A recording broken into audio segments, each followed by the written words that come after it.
Hello Internet, in this video I will help you determine whether the sound you're hearing from your suspension in your car is a faulty sway bar link. Keep watching. Welcome to Scott's Garage. Welcome literally to my garage. Whether it's working on a car, a daily driver or a project car, or a project around the yard or a home improvement project, all of my do-it-yourself projects begin here in my garage. Scott's Garage is a place for do-it-yourselfers. Welcome to my channel. So recently I was in Phoenix, Arizona, where my daughter lives. She's been trying to diagnose a sound coming from the suspension in the front of her car for quite some time. It's not a squeak, it's more of a clanging, even a ringing sound.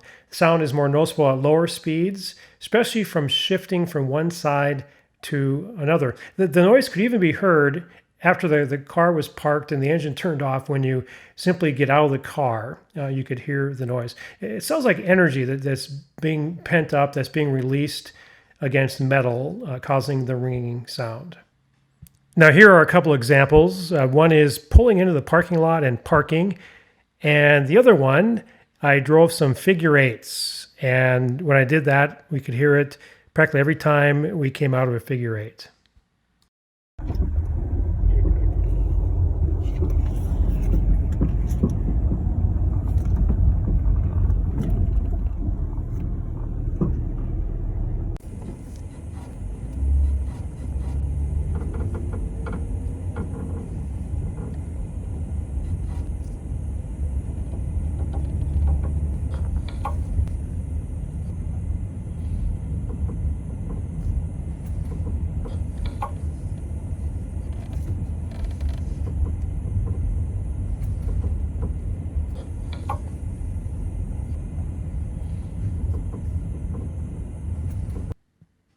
Now, normally I do my own work, have my own tools, but I don't have any tools here in Phoenix anymore. So we hired a mobile mechanic by the name of Brandon. He was excellent to work with, and my suspicion was sway bar links, and he confirmed that. Keep watching. Ready? Yeah, go ahead. I'm ready. All right.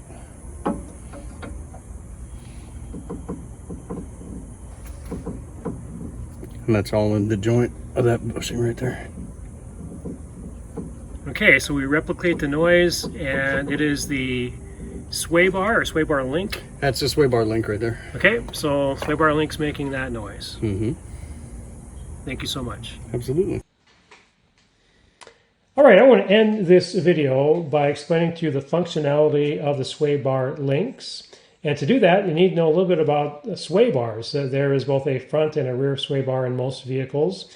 Very substantial bar. Here's an example here on the screen. This is a sway bar that came out of a Ford Fusion, just like my daughter's car.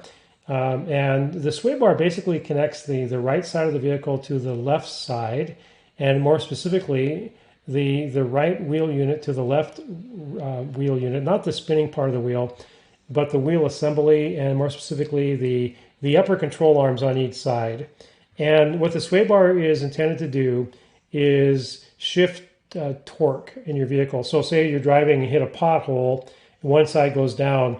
The sway bar, torque is placed on it, and it distributes the weight more evenly in your vehicle, so there's less chance of swaying. The sway bars are really anti-sway bars. Now here's where the links come in.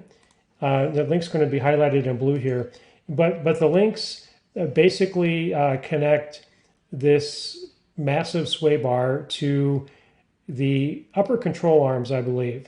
And so it connects the two. So energy is transferred from the sway bar to the wheel assembly.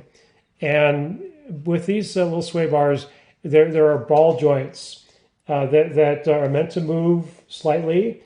There are grease zerks. You perhaps can see them here on each of these ball joints. It's really important they stay lubricated. If they are not lubricated correctly, the ball joint wears out, and the sway bar link then no longer works correctly, and that's when you start getting noises.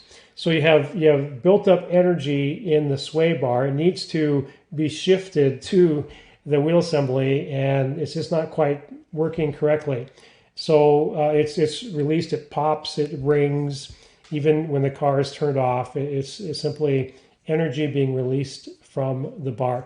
Now some good news with the sway bar links. They're relatively inexpensive as far as suspension goes.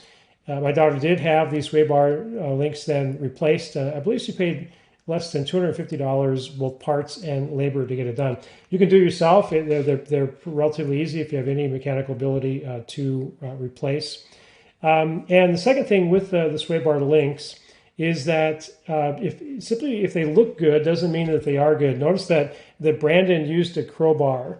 And that's really important that he put on each bushing. He could easily replicate the sound. And so the sway bars links that are on there, I'd replaced them like 6 years ago. They looked relatively new, but looks can be deceiving. Just because they look good doesn't mean that they are good. So I hope you got something out of this video. If you got any value from this video, please hit like. It costs you nothing, but it's a great value to me. If you're not subscribed to Scott's Garage, please consider subscribing. We'd love to have you as part of the channel.